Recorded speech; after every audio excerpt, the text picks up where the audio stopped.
All right, everybody, welcome back to the Millennial Sales Podcast. This is episode 240.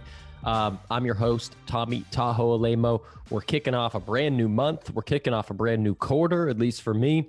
I'm stoked. I'm psyched. I'm ready to get into it.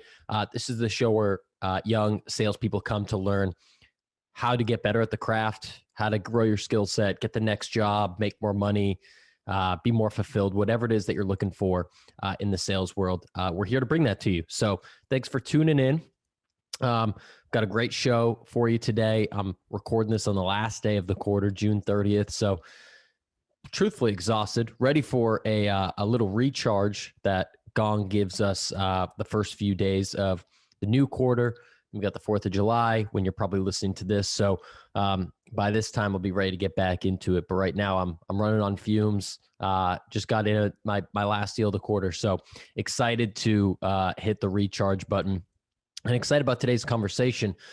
Before we get into that, I do want to give a shout out to our sponsor, our OG sponsor of this podcast, Postal.io. Postal, in a world where everyone is trying to just kind of push out spam and personalization at scale, quote unquote.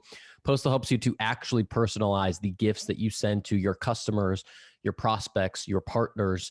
You can send them very personalized things that really make a difference to help build that relationship. And in a day where we're not going out to dinner with customers, at least I'm not yet, and taking them out and building that in-person relationship, sending them something very personalized can really be a key difference maker. So check them out at postal.io. And you can check me out. I'm all over social media, Twitter and Instagram at Tommy Tahoe. Please subscribe to this podcast on Apple, Spotify, or YouTube, or all three. Been doing this show for 4 years. Do it on the side of all the full-time stuff that I do at Gong as an AE. So would really appreciate some love there. I also do a weekly newsletter that you could sign up for on my website, millennialmomentum.net. Let's get into today's episode. I've got Alex Abraham. Alex is an enterprise growth rep over at Segment. Before that, he was at business development over at Thoughtspot. And I got tagged in a post, someone saying that Alex Abraham was the king of cold calls. And so I had to have a conversation with him. We talked about, there's a lot of tactics that, you can talk about when it comes to a cold call, or sales in general. But I think what's even more important is the mindset. And Alex talks a lot about the mindset of cold calling and prospecting. So if you're a BDR or an SDR, or if you're just a hunting AE that needs to get the pipeline going here for Q3, I think you're really going to enjoy this episode. Alex got a great attitude, and I think you're going to enjoy it. So without further ado, let's get straight into my conversation with Alex. Let's go.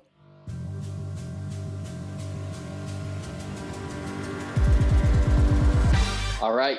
Alex Abraham, welcome to Millennial Sales. What's up? What's up, Tom? Great to be here. Excited to chat with you today. We got a couple Northeast New England natives on the West Coast for this one. Always good to chat with a fellow New Englander.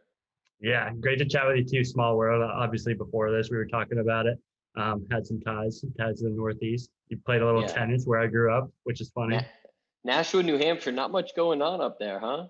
Yeah, I mean, shout out to the office, all the office viewers. There is a Dunder Mifflin branch in Nashua, New Hampshire, fictional. It's the home of Holly Flack. Oh, I forgot about that. Yeah, so I mean, that's where we're known. But yeah, not much going up on there other than that, which is why I'm not here. Yeah. So let's talk about sales. How'd you get into sales? I know that's what brought you out west was the career in the job market. So how'd you get into it? Yeah.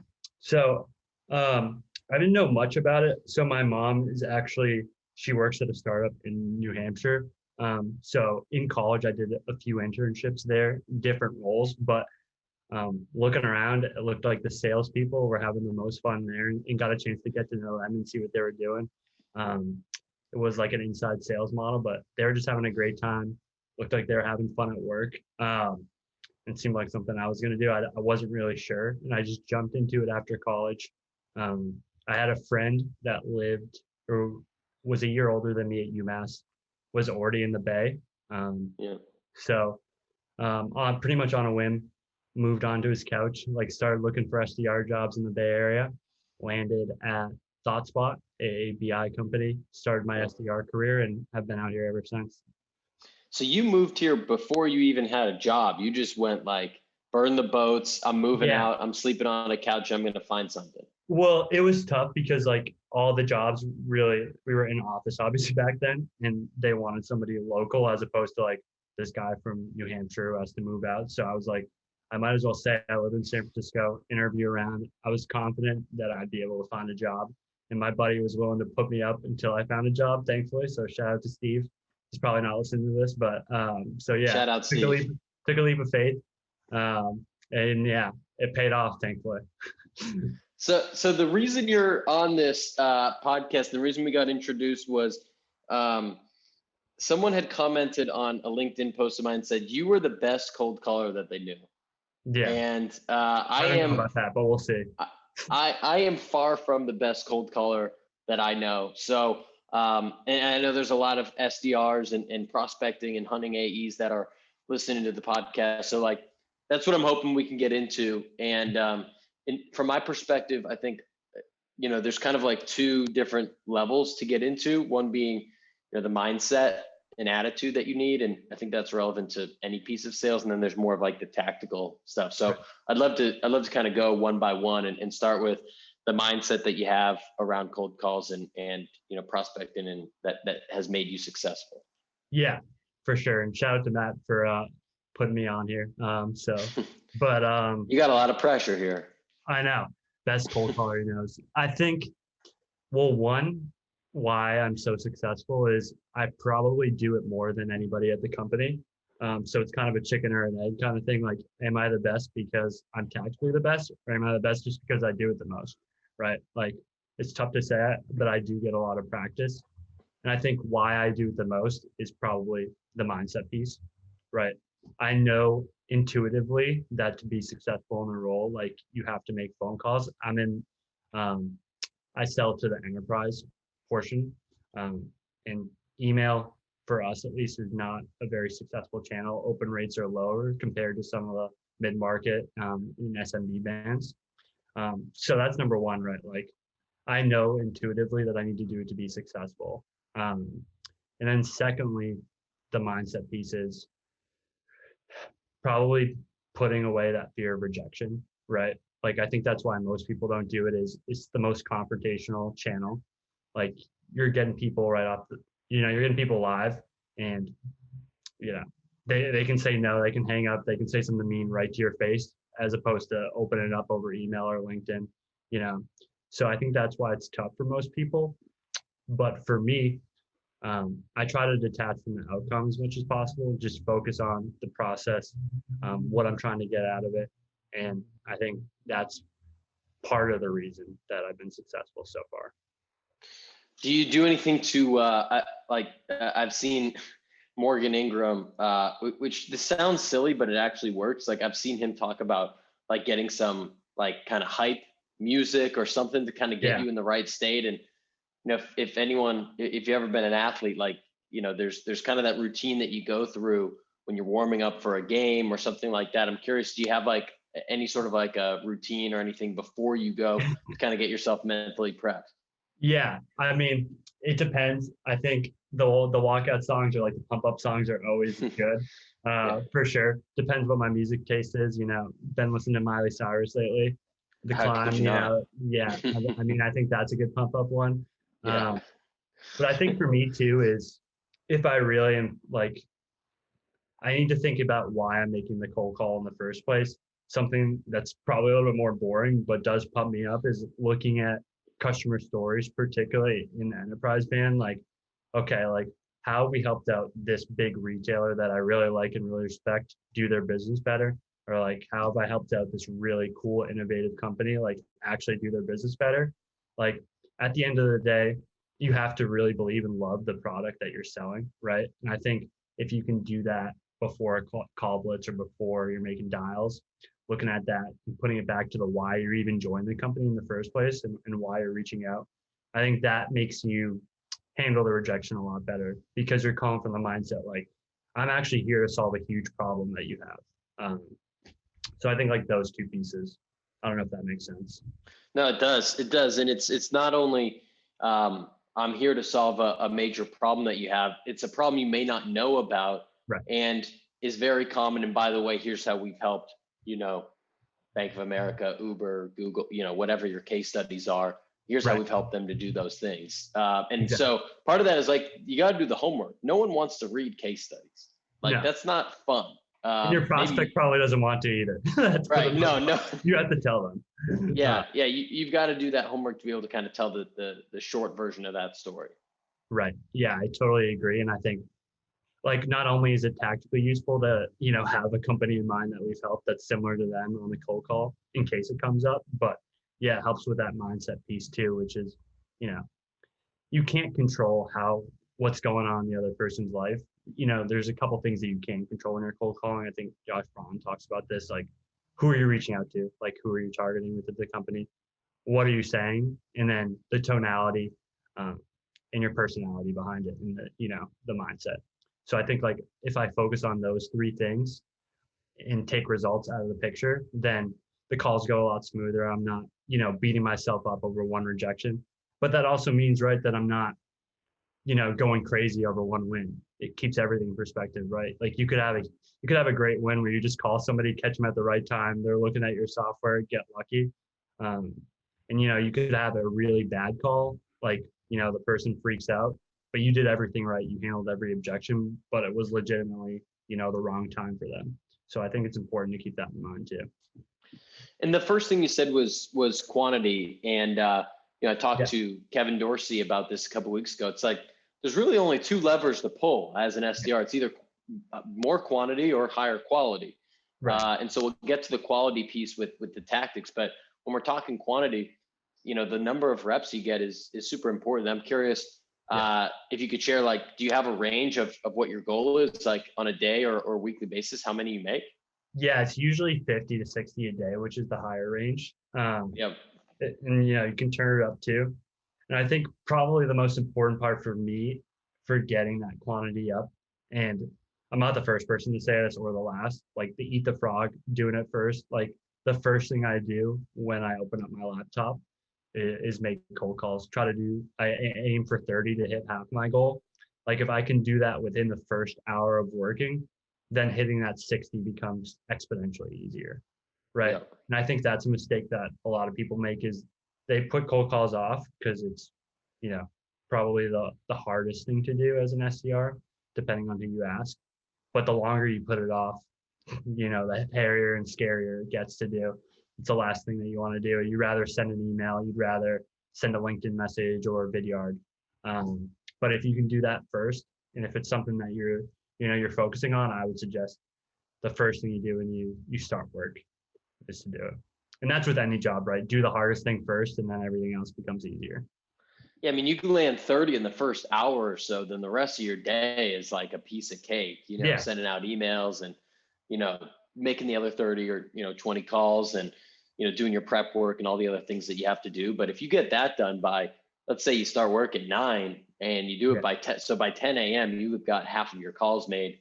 It's just a huge psychological win. It's like the same reason why people work out in the morning, or the same reason why people, do certain things, before you kind of pay yourself first, like do the hard thing before. So it kind of takes away, the different resistances.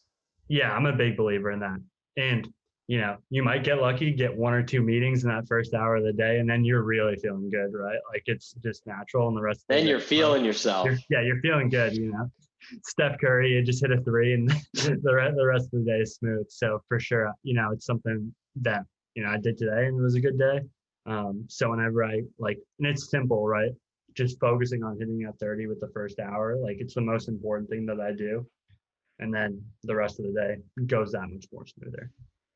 I love it. And so there's the quantity piece. Let's talk about quality. Let's talk about the tactics.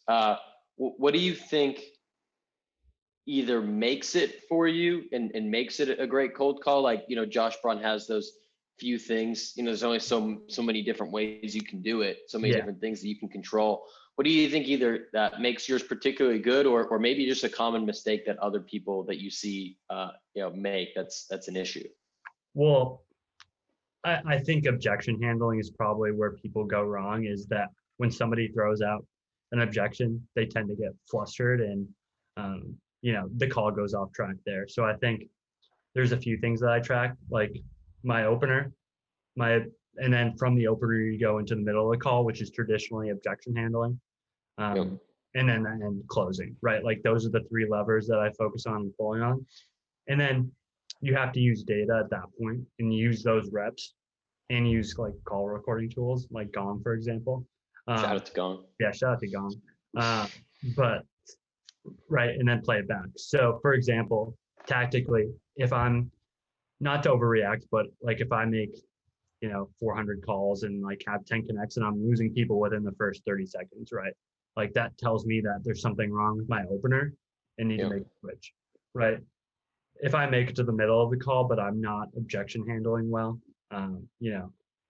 like people are giving me an opportunity to speak, but maybe I'm not handling the send me an email objection well, or I'm not handling, I'm in a meeting objection well. Then that's one that I fix individually. And then perhaps I'm losing them on the closing and not getting those next steps, right? So it really depends. You have to look back at your results, how things are going, and where in the process you're losing them, right? But I would say, to answer your question, where most people go wrong is probably the middle. It's not the beginning or end. And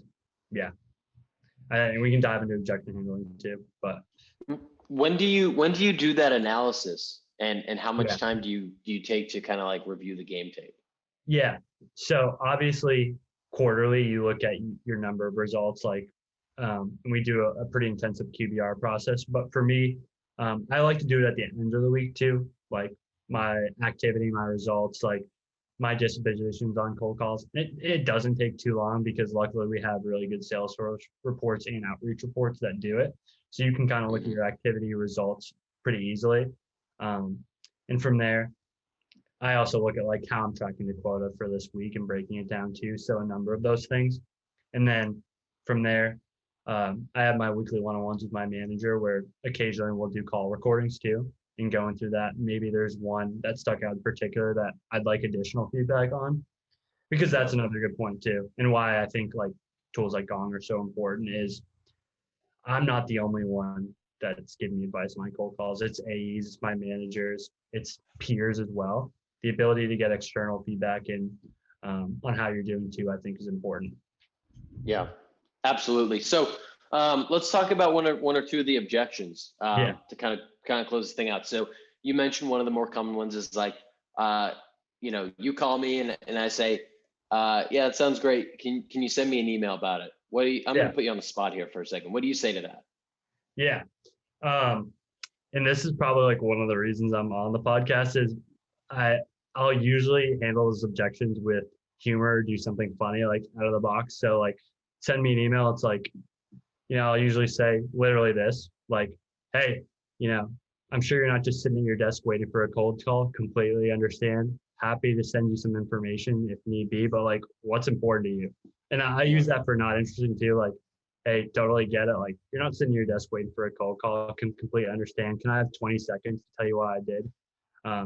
I think taking a deep breath, slowing down, and saying something unique or saying something off the cuff is a good way to do it. Because I think people usually say like, yeah, I'll send you an email. But usually there's an underlying objection, right? Which is like, can you get off the phone right now? That's usually what the person means. Like they're just politely trying to get you off the phone. So if you can power through and just go that one level deeper, I think, you can turn that into the one or two more meetings, which helps you get your number. Because I have to imagine the majority of meetings that you book are probably have an objection in them. If we were to listen to all those calls, like 80% plus, or maybe even all of them, like you're going to have the lucky, like, yeah, hey, I'll take a meeting. And, I've never heard of you before, but this sounds good. There's yeah. So you have to be able to handle those. And to your point, take the deep breath, take a second, because if they say, email me, if they say, I'm walking into a meeting, if they say, I don't have budget for something like this, or I'm not the right person. Like the easy thing to do is, okay, thanks, bye.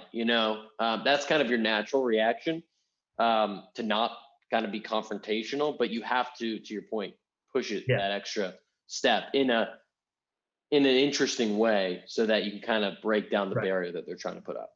Right. If somebody says like, I'm hopping into a meeting, sometimes I'll look at the clock and be like, oh, hey, Tom, totally understand. Is it at 5:30? Yeah. Happy to chat for 2 minutes. Right. Like that's an actionable item. Just like, literally not being in a confrontational way or like, but just being like, yeah, when's the meeting? Happy to fill you in before then. Like, actually get to the bottom if there is a real meeting or not, Yeah. The best is when it's like 4:17 or something. Yeah. It's like, oh, there's no meeting. There's no meeting happening. Yeah, there's no meeting. No, that's probably not a good route, but just I think it obviously depends on your personality too and what you're comfortably doing. But I think like having something written down and then also being able to say in an authentic way to you. Like I have no problem being a little confrontational and saying something like, no, you're not expecting a cold call, but happy to tell you why, or like, I'm happy to go at people. Some people, maybe they have a different way of handling it, but I think you have to be able to do that to be a good cold caller because there's just no way around objections. Yeah. Yeah. They're going to happen. So you got to be ready for them. Yeah. It's part of that preparation for sure. But use humor whenever possible. If you are funny, I'm kind of funny occasionally. It depends what day you catch me on. But whenever I'm feeling good, I'll say something. You got to drop in a Miley Cyrus reference from time to time. Yeah, exactly. Yeah. Drop in a Miley reference. If you see something on their profile too, just to break the ice. But I think anything you can do to stand out, you've got that person on the phone. Connections are so rare these days. Like I think we average like probably like 5% of a connection rate. I think that's pretty standard for SDRs. So try to make the most of those, right? Like at least get to the bottom, at least let them understand what company you're calling from and get your pitch across.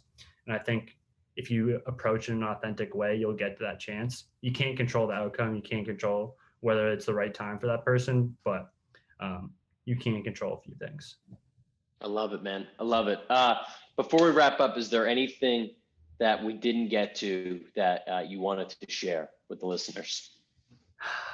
No, I think we covered it, right? Like if you ask my colleagues, that's what I'm known for, cold calling, but I don't think I'm doing anything crazy, right? It's two parts what we talked about. It's the repetition, right? Like actually doing it every day to get better.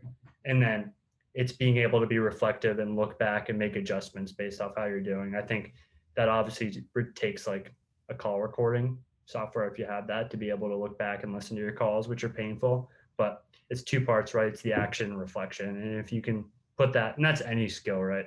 But important for cold calls, important for emails, LinkedIn messages, demos. So that's what I'd like the viewers to take away. I love it, man. I love it. If people have questions for you, if they want to do a cold call, like battle against you on Zoom or something, what's the best way? What's the best way? I mean, you can reach me on LinkedIn, Alex Abraham. So SDR here at Segment, you should be able to find me. And then, I would say LinkedIn for business inquiries or cold call inquiries is probably the best place to reach me. All right. That sounds good, man. I appreciate you coming on. Yeah. I appreciate you having me, Tom. Great chatting with you. What's up, everybody? Thanks for checking out that podcast. Happy July to you.